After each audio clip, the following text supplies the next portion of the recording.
그런데 이번에 이제 서울 전역과 경기도에 12개 지역이 조정대상 지역으로 지정이 돼버렸거든요. 네. 그럼 1주택자가 10월 16일 이후에 조정대상 지역에 있는 주택을 사면 취득세가 8%입니다. 그렇죠. 거기에 이제 지방교육세가 또 붙잖아요. 그렇죠. 그럼 8.8%예요. 거기다 이제 국민주택 규모 초과주택이면 농특세가 붙어요. 이건 몇 프로예요? 9.3%입니다.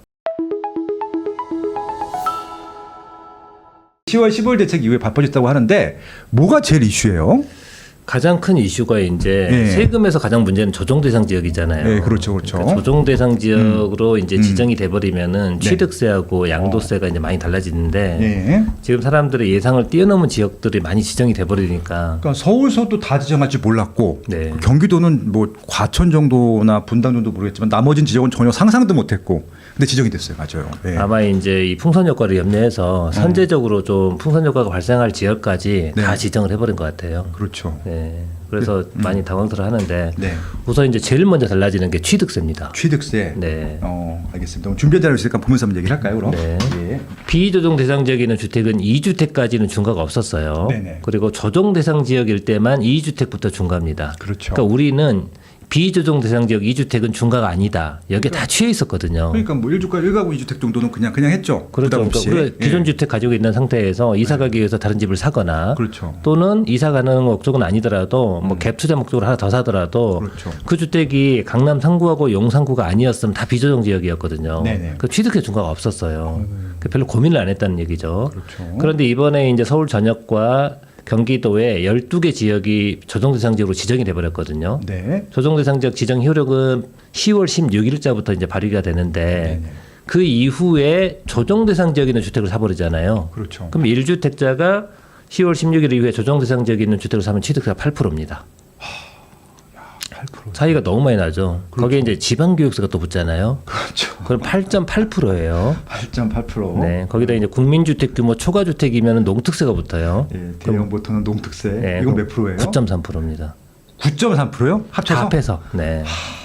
이게 이게- 거의. 야. 네, 감당이 안 되는 거죠. 네. 그래서 지금부터 조정 대상 지역에 있는 주택을 사는 분들은 네. 취득세 중과를 조심하셔야 됩니다. 아, 근데 이게 아마 저희가 조정 대상 지역인지 몰랐다가 사시는 분들도 있을 것 같아요. 이게 우리처럼 매일 보는 사람들이 아는데 그렇죠. 수원 팔달구나 뭐 이런 데 있잖아요. 뭐 네. 장안구 전혀 예상을 못 했잖아요. 이런 데들 다 포함이 돼 있어서. 예. 우선 이제 조정 대상 지역이 어딘지 간단하게 제가 좀 설명을 드리면은 서울은 전역이 조정 대상 지역이고요. 25개국 다. 네. 예. 그다음에 경기도 하남, 하남. 네, 그다음에 과천, 과천은 뭐 서울이니까. 광명, 광명. 그다음에 성남 3개구 전체, 성남시 다 전체. 네, 그다음에 수원 3개구 전체, 거기서 이제 권선구만 빠진 거죠. 아, 권선구 빠졌죠. 네 개 중에서. 예.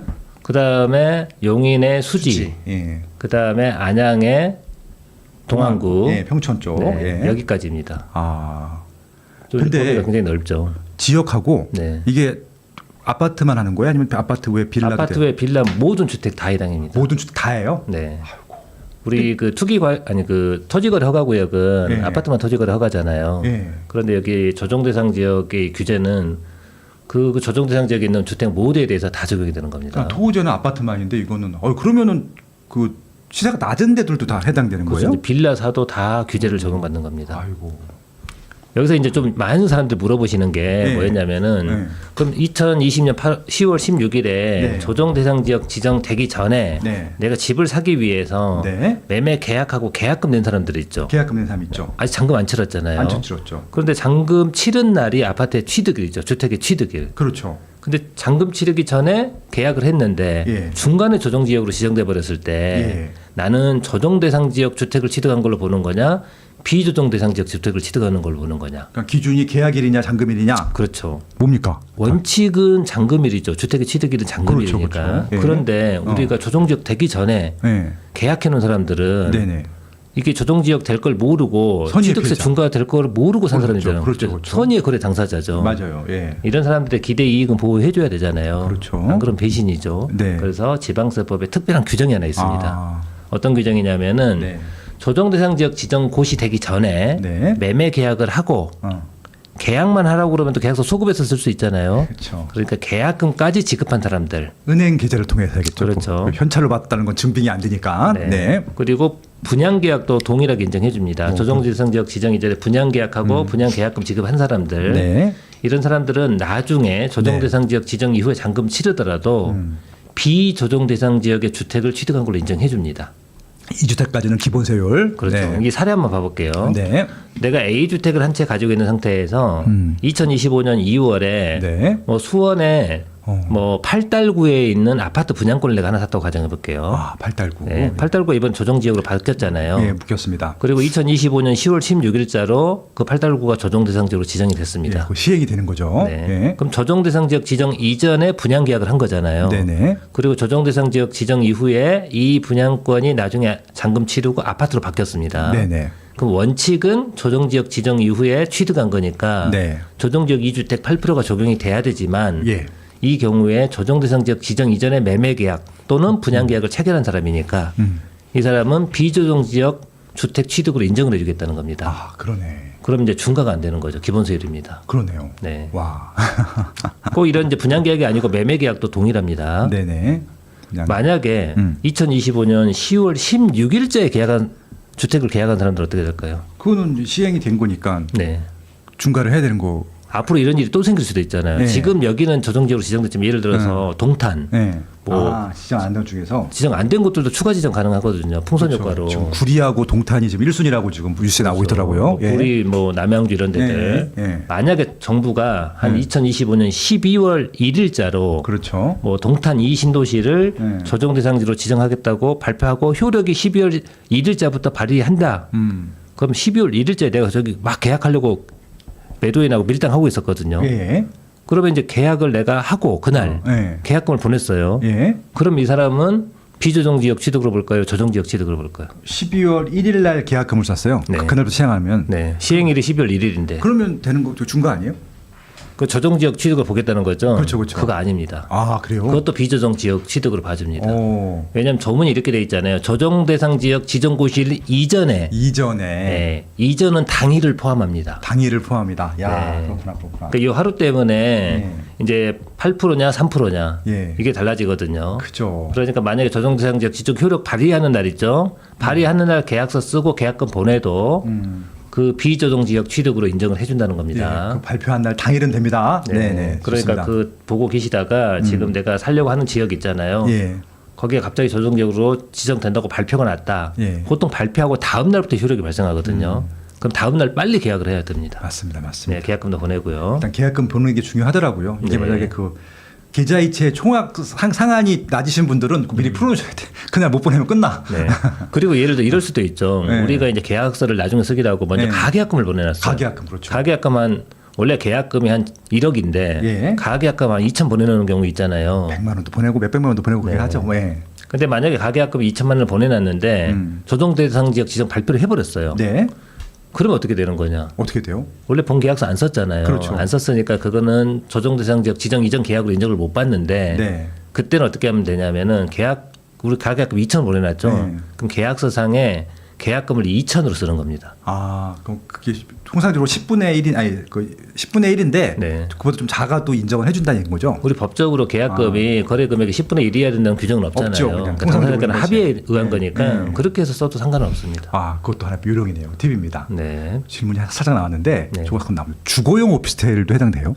주거용 오피스텔은 취득세 중과 대상이 아닙니다. 네, 그래서 인기 많겠구나 하고 뭐 방 3개 화장실 2개짜리 여기도 주거용 오피스인데 아. 이런 것들이 오히려 반사이익을 좀 받을 수 있겠네요. 그러면 지방세법에 양도세는 주거용 오피스텔들 주택으로 보잖아요. 예, 양도세 때는 네. 그렇죠. 예. 근데 이제 취득세는 오피스텔은 주택으로 안 봐서 취득세 중과 여부 따질 때 네, 오피스텔은 취득세 중과를 안 합니다. 저게 왜 그렇게 돼 있는지 사연이 있는데요. 사연이 또 있어요. 네. 이거 뭐 시간 좀 오래 가도 되나요? 아니 상관없죠. 뭐, 네. 예, 이거 어렵게 모신 분인데 이게 많이 들어야지. 약간 지자체의 꼼수였는데 아. 꼼수라고 보기에는 그랬는데 어쨌든 예전에 이런 규정이 있었어요. 어떤 오피스텔 우리 분양받을 때 취득세 몇 프로 내죠? 4.5% 되지 않아요? 4.6%입니다. 6%, 예. 오피스텔은 이제 주택이 아닌 업무 시설로 보기 때문에 4.6%를 냅니다. 그런데 납세자가 네. 좀 똑똑한 납세자가 불복을 한 거예요. 나 어떻게? 억울하다. 네. 오피스텔을 실제 주거용으로 대부분 쓰잖아요. 대부분 그럼 주거용 실질적으로 오피스텔은, 예. 주택이죠, 저거는. 그렇죠. 그럼 주택의 취득세는 1에서 3%거든요. 그렇죠. 근데 1에서 3%인데 중과가 아니면은 네. 저 오피스텔 대부분 원룸이나 투룸은 6억 이하예요. 그렇겠죠. 그럼 1%죠 취득세가. 맞아요. 근데 난 4.6%를 냈잖아요. 예. 실질적으로 나 주택으로 썼으니까 취득하자마자 난 주택으로 썼다. 예. 그러니까 나는 4.6%가 아니고 네. 지방교육세까지 가면서 1.1%만 내겠다. 1.1% 내겠다. 나 3.5% 환급해달라. 예. 이렇게 이제 경정 청구를 한 거죠. 네. 그랬더니 이제 지자체에서 다 그냥 거부 통지를 했습니다. 안 된다. 안 된다. 예. 그랬는데도 이게 소송까지 가서 대법원까지 가서 납세자가 패소했어요. 그렇죠. 끊임없이 불복이 들어와요. 한 20년 내내.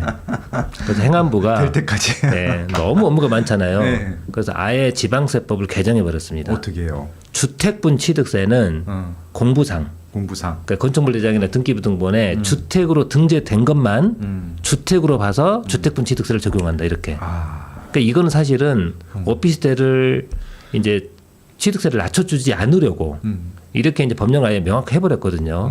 이러다가 네. 나중에 2020년 8월 18일부터 취득세 중과 규정이 시행됐잖아요. 네네. 근데 사실은 오피스텔을 엄밀하게 따지면 주택으로 쓰고 있거든요. 네. 그 이제 내가 주택을 두 채 가지고 있다가 오피스텔 조정 지역 하나 더 사잖아요. 네. 만약에 이 오피스텔도 주택으로 봐버리면은 취득세 12% 과세해야 되죠. 그렇겠죠. 과세하고 싶은데 기존에 이 중과 규정 없을 때 오피스텔은 앞으로 주택분 취득세 적용 안 한다고 법령에 넣어버렸잖아요. 그렇죠. 그러다 갑자기 중과세도 생겼다고 다시 오피스텔 주택이야 네. 이렇게 과세하는 거는 배신이잖아요. 그렇죠. 그래서 그걸 손을 못 대고 있는 겁니다. 아, 이게 그러니까 결국은 앞에서 세금을 더 거두려고 하는 것들이 뒤에서 또 막아주는 케이스가 됐네요. 결과적으로 이제 그렇게 돼버렸죠. 그러니까 이게 좀 이제 아까 그 계약만 하고 잔금 안 내도 인정을 해주는 거랑 반대로 이게 이제 양도소득세는 그 양도 시점이잖아요. 그렇죠. 예, 그건 또 소급으로 또 하더라고 또. 우리 왜냐하면 그거는 양도세 중과가 안 될 때 몰라고 샀는데도 네. 중과를 하잖아요. 이제 국세랑 좀 다른 것 같아. 그래서 지방세랑. 그런 좀 다르죠. 예. 양도소득세 방금 얘기하신 거 빠숑님이 얘기하신 어. 것도 되게 억울한 케이스인데 그렇죠. 우리가 집을 살 때는 네. 중과제도가 있을 걸 모르고 샀잖아요. 대부분 그렇죠. 2012, 13년도에 누가 그런 걸 알고 하겠어요. 근데 예. 나중에 이제 갑자기 중과를 만들었어요. 네. 만들어가지고 문재인 대통령 때. 그 예. 전에 산 사람들은 봐줘야 되는 거 아니냐. 네, 그렇죠. 이렇게 이제 생각을 많이 하는데 네. 사실 이제 그 사람들 입장에서 그게 충분히 저는 이해는 되는데 이제 세법을 오래 공부한 사람들 입장에서는 이게 사실은 말이 안 되는 주장이거든요. 이게 세법을 개정을 하면은 네. 개정된 세법을 가지고 네. 납세 의무가 성립하기 전에 음. 개정된 거를 적용하는 건 문제가 없어요. 네네. 이게 무슨 말이냐면은 양도세 납세 의무는 양도일입니다. 그러니까 양도가 되기 전에 네. 세법을 개정해 가지고 네. 그 전에 취득한 사람들에 대해서 개정세법 적용하는 거는 위헌이 아니에요.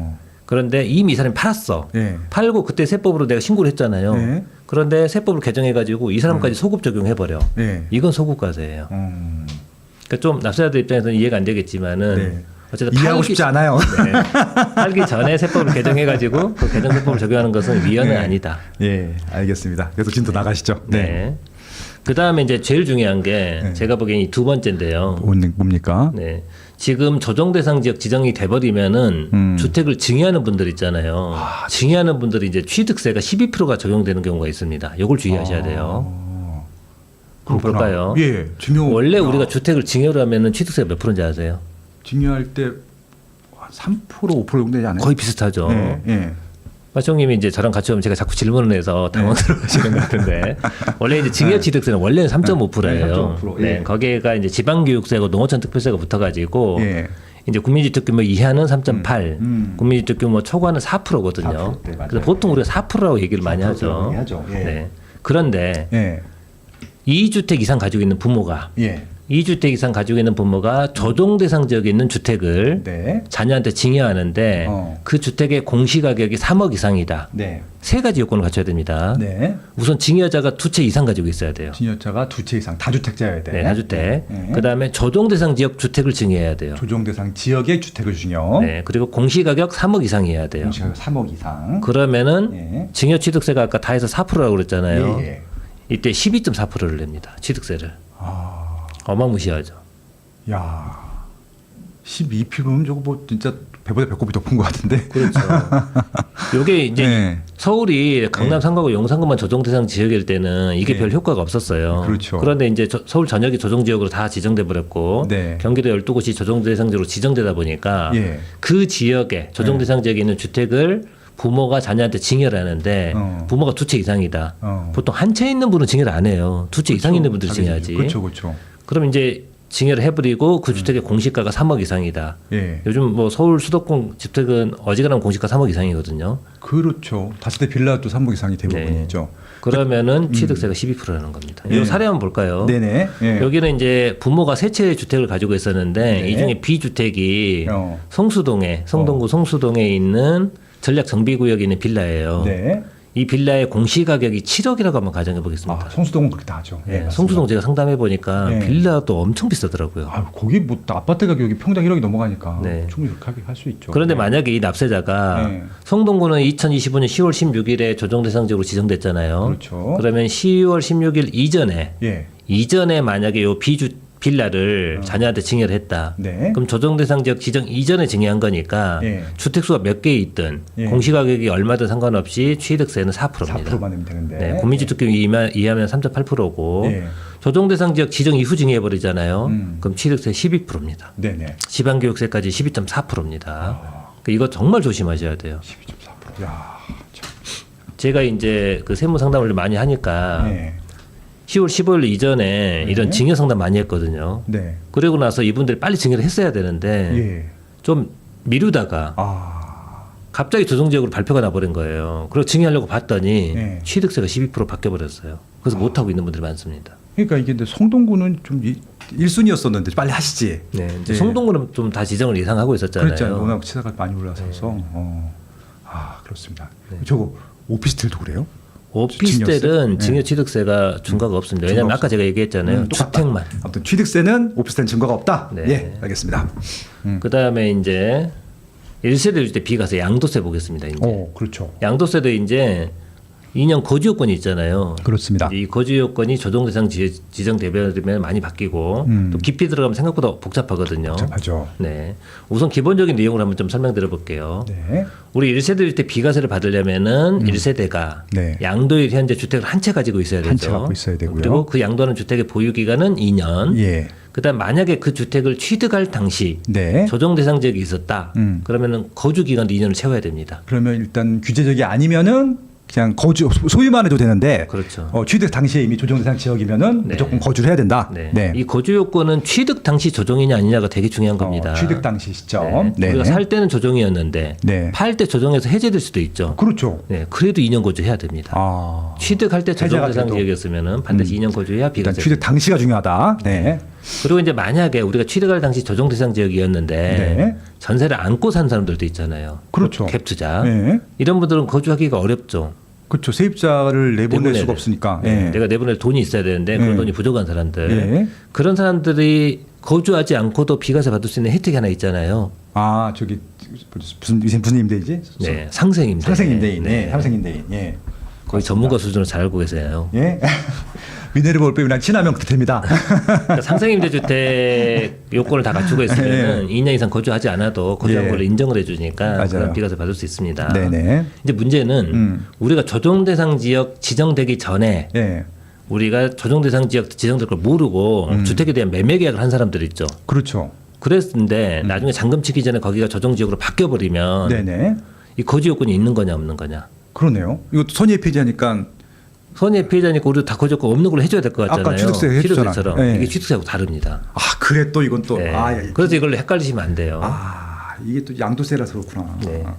취득세는 조정 대상 지역 지정 이전에 매매 계약을 하고 계약금 지급하면 무조건 비조정으로 인정해 준다고 그랬잖아요. 양도세는 무조건 비조정 지역 취득으로 인정해 주는 게 아니고요. 내가 계약할 당시에 집이 있었느냐 없었느냐. 내가 계약할 당시에 무주택이었어요. 그렇죠. 그 나 포함, 나뿐만이 아니고 우리 세대원 포함 무주택이었고 비조정 대상 지역일 때 매매 계약을 하고 계약금을 지급했다. 그리고 나중에 조정 지역으로 바뀌잖아요. 그러면은 거주 요건이 없습니다.